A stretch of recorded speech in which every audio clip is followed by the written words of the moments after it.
Hello बच्चों, आज fluid mechanics का और ऑब्जेक्टिव क्वेश्चन कुछ देखते हैं। और पहले भी इसका प्रीवियस ईयर क्वेश्चन प्लेलिस्ट में मिलेगा। तो देखना होगा तो प्लेलिस्ट का पिछले लेक्चर देख लीजिएगा। और अभी कुछ क्वेश्चन और करते हैं ना। तो क्वेश्चन नंबर 106 है।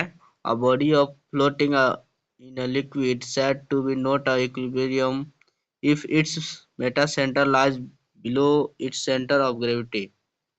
ये बोलता है कि बॉडी फ्लूट करेगा द्रव में, उसे कब क्या कहेंगे जब फ्लूइड इक्विलिब्रियम में नहीं होगा। तो उसमें मेटा सेंटर कहाँ पर होगा? Below the centre of gravity. इसका ऑप्शन कौन सा होगा? क्या बोल रहा है, सही बोल रहा है गलत बोल रहा है? सही बोल रहा है। मेटा सेंटर इसमें कहाँ पे लाई करेगा?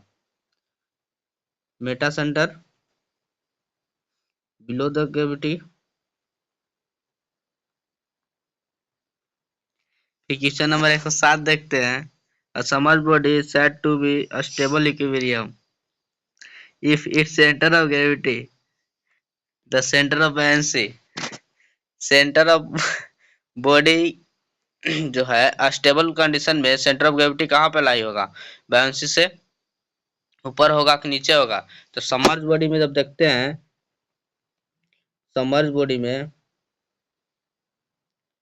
तो देखते हैं कि सेंटर ऑफ बायंसी जो होता है कहाँ पर लाई करना चाहिए? नीचे करना चाहिए। इक्विलिब्रियम का तीन कंडीशन होता है, नीचे, एबव। तो इक्विलिब्रियम के लिए सेंटर ऑफ बायंसी नीचे किससे? सेंटर ऑफ ग्रेविटी से। और जो ऊपर हो जाएगा तो अनस्टेबल हो जाएगा, अनइक्विलिब्रियम। और जब कोइंसाइड करेगा तो न्यूट्रल इक्विलिब्रियम। और जब पूरा द्रव में नहीं रहेगा, हाफ सबमर्ज बॉडी रहेगा, तो उसमें क्या, इसमें क्या देखा? मेटा सेंटर देखा जाता है। मेटा सेंटर अगर ऊपर होगा तो इक्विलिब्रियम, और नीचे हो, बीच में सीजी से अगर नीचे हो गया तो उसको अनइक्विलिब्रियम, और एक्स कोइंसाइड कर गया तो इक्विलिब्रियम। चलते इसमें कौन सा होगा?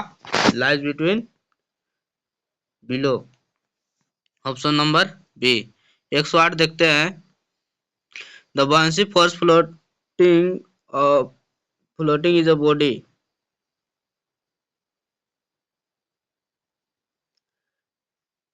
buoyancy फोर्स जो है फ्लोटिंग बॉडी का कहाँ एक्ट करता है? किसके कारण? Due to gravity act downward. Gravity के कारण डाउनवर्ड एक्ट करता है buoyancy फोर्स? नहीं। तो डाउनवर्ड तो ग्रेविटी कारण, buoyancy फोर्स तो अपवर्ड लगता है। The due to volume of liquid displaced by body act equal vertically upward।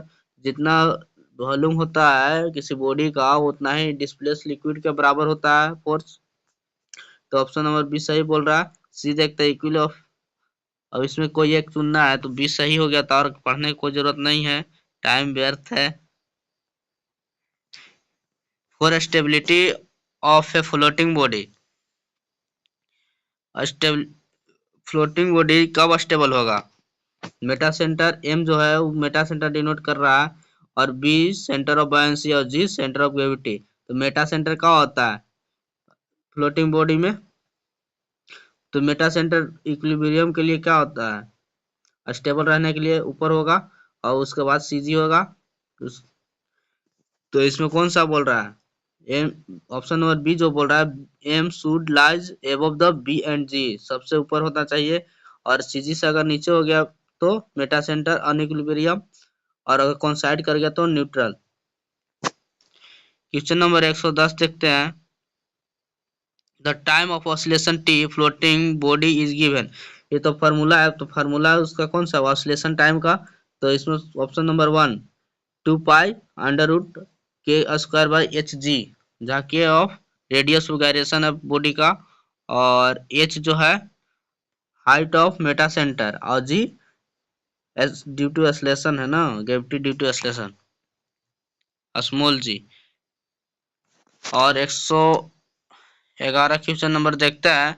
Meta center of a ship, एक शिप का जो मेटा सेंटर है एम जो दिया हुआ है 0.6 दिया हुआ है, 6 मीटर है। रेडियस ऑफ गायरेशन कितना? 4 है। टाइम ऑसिलेशन पूछा, टी इक्वल टू, अभी फॉर्मूला जस्ट ऊपर में देखे तो 2 पाई अंडर रूट के का स्क्वायर बाय एच जी। यहाँ पे के दिया हुआ 4 और मेटा सेंटर दिया हुआ है, मेटा सेंटर हाइट 0.6 मीटर और जी 9.8, दोनों को बैठाएंगे तो इसका कैलकुलेट करने पर कैलकुलेटर से 10.4 सेकेंड आएगा। ठीक है, इसका कैलकुलेट कर लीजिएगा फार्मूला बैठाकर। क्वेश्चन नंबर 112 देखते हैं। 112 तक the quantity of liquid flowing per second through in a section of a pipe or channel called discharge and measure of qmax। जो पाइप से पानी फ्लो करता है उसको किस में मेजर करते हैं? मीटर क्यूब पर सेकंड में, मीटर क्यूब पर सेकंड। तो ये क्या बोल रहा है, सही बोल रहा है गलत बोल रहा है? सही बोल रहा है। लीटर में भी मेजर कर सकते हैं और मीटर क्यूब पर सेकंड में। और क्वेश्चन नंबर 113 देखते हैं। 1 cube measure of water weight. 1 cubic metre water को अगर वेट में चेंज किया जाए तो कितना होगा, कितना लीटर? तो हम जानते हैं कि 1 मीटर क्यूब इक्वल टू कितना होता है, 1000 लीटर। इसमें ऑप्शन नंबर कौन सा है, डी। और इसी का जस्ट यूनिट चेंज करना है, 1 litre of water occupy volume. 1 litre पर पूछा है तो इसी को जस्ट 1 लीटर इक्वल टू कितना था, 1 मीटर क्यूब बटा 1000। और मीटर को अगर यहाँ ऑप्शन में सेंटीमीटर में दिया है तो सेंटीमीटर में अगर चेंज करते हैं 1 मीटर का तो 10 का पावर कितना हो जाएगा, 100 सेंटीमीटर है तो 100 का पावर 3 यानी 10 का पावर 6, 100 का पावर 2 2 4 2 6 यानी 10 का पावर 6 बट्टा में 1000। 1000 में कितना जरूरत, 3 3 खत्म हो जाएगा तो यहाँ 10 का पावर कितना हो जाएगा, 3 यानी 1000 centimetre cube. Option number D.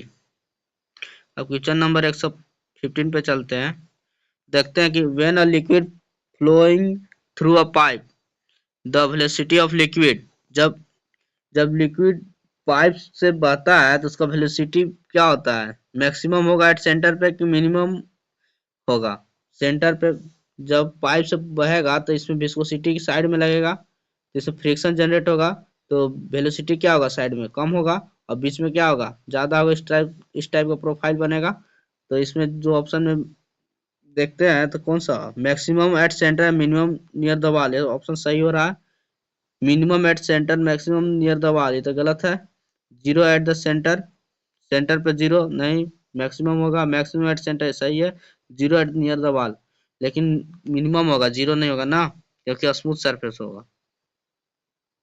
Question number 16 देखते हैं। If an incompressible liquid continuous flow through a pipe, quantity of liquid passing per second different at different section। अगर इनकम्प्रेसिबल जिसका डेंसिटी, इनकम्प्रेसिबल होता है डेंसिटी जिसका सेम है, वो continuous एक पाइप में फ्लो कर रहा है तो क्रॉस सेक्शन अगर पतला भी होगा तो उसका वेलोसिटी बढ़ेगा, लेकिन क्वांटिटी जो होगा पानी का वो क्या होगा, लिक्विड का, वो सेम रहेगा। तो यहाँ पे डिफरेंट डिफरेंट सेक्शन पे डिफरेंट होगा नहीं, कंप्रेस कंप्रेस होगा तब ना कम होगा। लेकिन यहाँ पे क्या होगा, ऑप्शन क्या बोल रहा है, गलत बोल रहा है ना, डिफरेंट बोल रहा है, लेकिन डिफरेंट नहीं होगा अगर डेंसिटी सेम होगा तो। क्वेश्चन नंबर 117 देखते हैं। The imaginary line draw the liquid in such The imaginary line draw in a liquid such a way that tangent to any point gives direction of motion at that the point known as। बोल रहा है कि एक imaginary line जो है liquid का, उसका अगर टेंजेंट हम निकाले तो कौन सा लाइन को टेंजेंट निकालने से डायरेक्शन देता है। तो हम डिफिनेशन में पढ़े थे स्ट्रीम लाइन का कि वह जब जब इसका डिफरेंशिएट करेंगे एक तो टेंजेंट हमारा क्या देगा, एक डायरेक्शन देगा लिक्विड का। स्ट्रीम क्वेश्चन नंबर 180 देखते हैं। Stream line and path line away coincide it. Stream line and path line जो कोइंसाइड करता है एक दूसरे को, वो कौन सा लिक्विड करता है, कौन सा फ्लो, तो स्टेडी फ्लो करता है। क्वेश्चन नंबर 119 देखते हैं। Question number 119, the flow in pipe channel is said to be equilibrium। Pipe में जब पाइप या चैनल में जो फ्लो होगा वो इक्विलिब्रियम कब होगा? जब when the liquid particle all section the same velocity pipe the sorry uniform है, इक्विलिब्रियम पढ़ लिए। The flow in a pipe channel set to uniform, pipe या चैनल में यूनिफॉर्म लिक्विड कब फ्लो करेगा?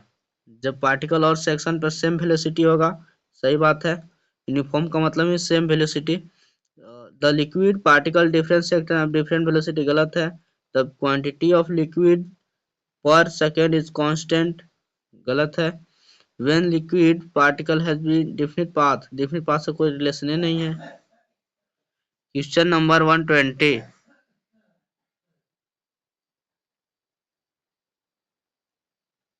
क्वेश्चन नंबर 120 देखते हैं।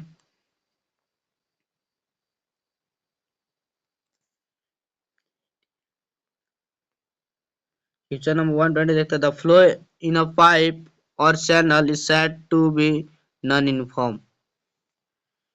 बोलता है कि the flow in a pipe, मतलब जो फ्लो कर रहा है पाइप में और चैनल में, said to non uniform, just opposite पूछ लिया है।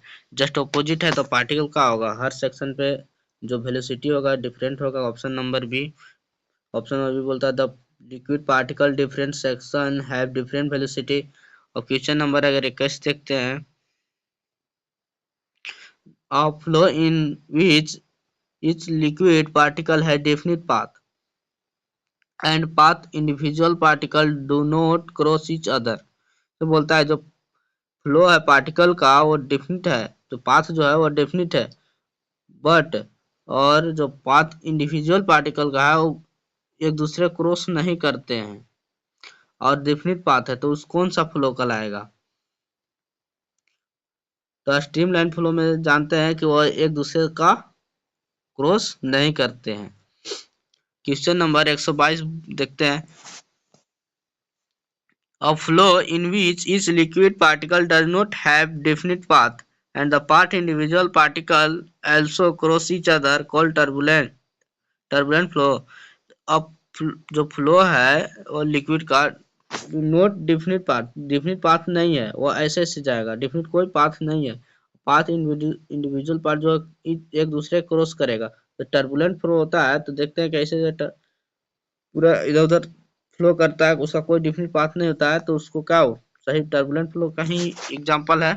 तो या क्या बोल रहा है, सही बोल रहा है, तो ऑप्शन नंबर ए। ठीक है, आगे आगे क्वेश्चन नेक्स्ट लेक्चर में हम देखेंगे। यह इम्पोर्टेंट जो एसएससी आरआरबी जेई जितना भी एग्जाम है, ऑब्जेक्टिव क्वेश्चन से बेसिक क्वेश्चन आता है, उससे किसी पूछने जाने वाला। थैंक यू, से बने रहिए मेरे लेक्चर पे।